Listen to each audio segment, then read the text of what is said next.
There is a grand design to the cosmos, and that's part of what my teaching is all about.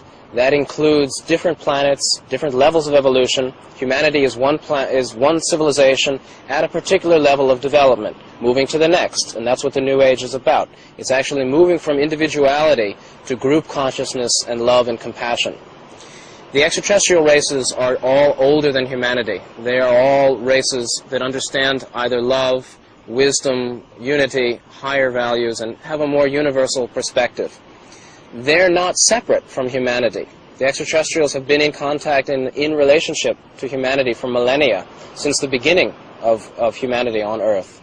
And so there's an interaction, and that interaction is most pronounced and prominent at this time because the planet is making some very important changes, is also going through a critical period where either we destroy ourselves or we come together in harmony. As a race? As a race. And what is the perspective that Earth serves in the greater system of the universe? Earth is a schoolhouse, as all planets are schoolhouses for the development of awareness. On Earth, the awareness needed is choice, polarity. This means good or evil. Basically, will you open your heart, or are you committed to self-service in greed? These are the choices for humanity. And humanity now needs to make that choice because this semester is coming to an end quickly. And what signals that end? Well, again, there's no empirical proof because it can be explained in many different ways.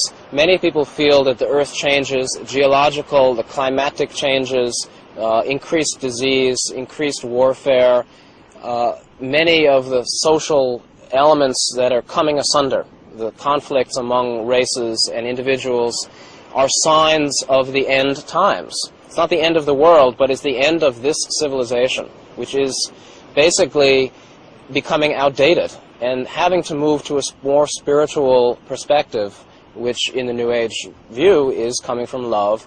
And that's where our benevolent extraterrestrial neighbors are coming from. One creator? There's only one creator. Ultimately, we are all the one creator. All beings are reflections, embodiments of the one creator. And let's get back to the idea of extraterrestrial. How many forms of extraterrestrials are you aware of?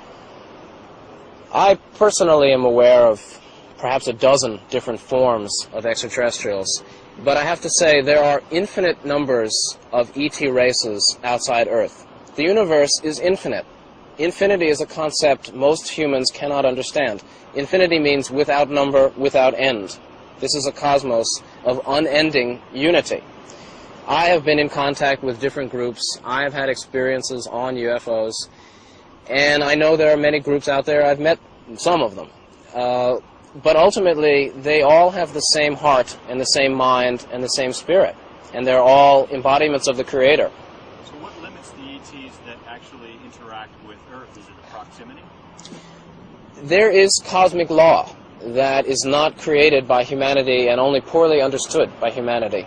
The primary cosmic law that all ETs follow is the law of free will.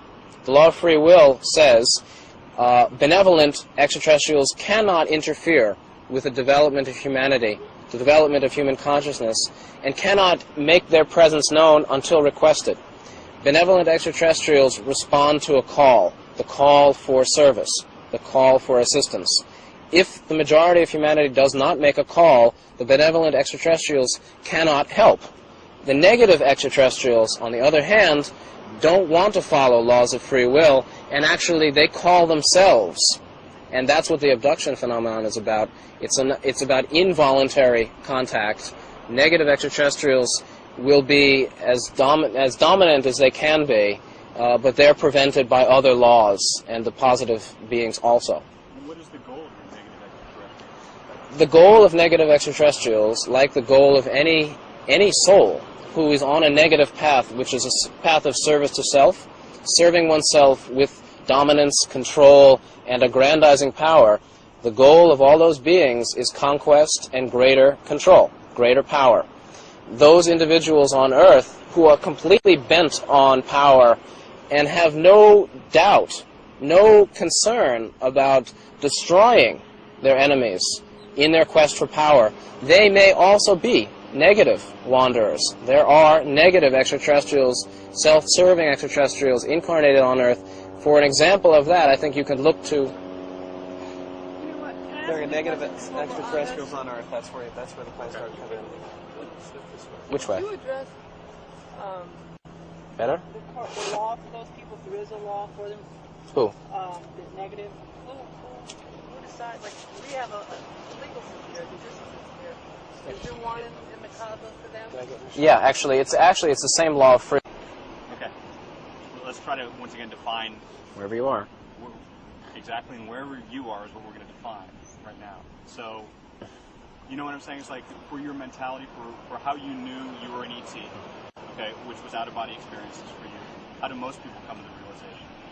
Most people come to the realization of being ET souls from a combination of experiences beginning in childhood. Often they looked up at the night sky and said, "Take me home," or "Why am I here?"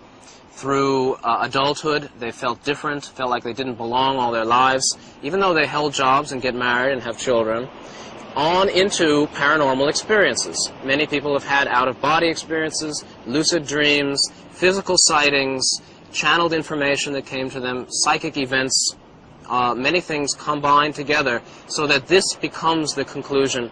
No one comes to this idea of being ET overnight. Can you give me some concrete examples of what somebody might see in a channeling experience or a paranormal experience? What is a concrete example of that? Many people I interviewed had past life recall of lives on other worlds. Before they came to Earth, boarding the UFO, leaving and saying goodbye to their family to go to Earth.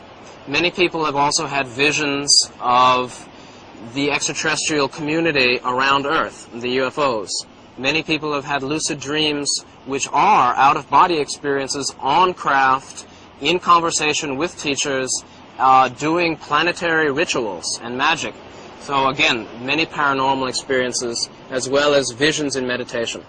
Okay, a lot of people would say that it's kind of like wishful thinking, maybe, in order to justify some bent inside of themselves, and there is no real tangible proof of these things. What would you say about proof? There is no proof of these things. It's kind of a mental realization rather than any kind of tangible physical realization. There is no tangible physical evidence to prove these ideas beyond anyone's doubt.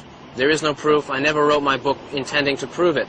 However, just because psychological interpretations fit for some people, i.e., some people say, "I want to be ET, so I'll say I'm ET," and they feel good and it makes them feel great.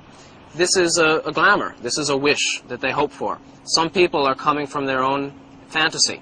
However, many people have had clear paranormal experiences which cannot be explained psychologically.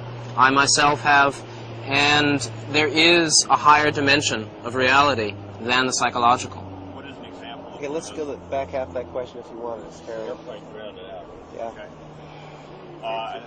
What you were speaking on is the fact that many people have had clear paranormal experiences which cannot be explained psychologically. So if you can repeat that.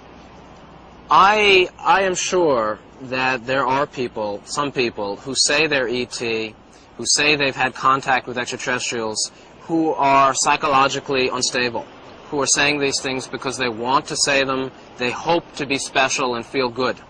For these people, psychological interpretations work. However, psychological reality is not the only way of understanding experience. Many people have had paranormal, clear, paranormal, unusual experiences that cannot be explained psychologically. And there comes a level where people trust their experience, even though it cannot be proven physically.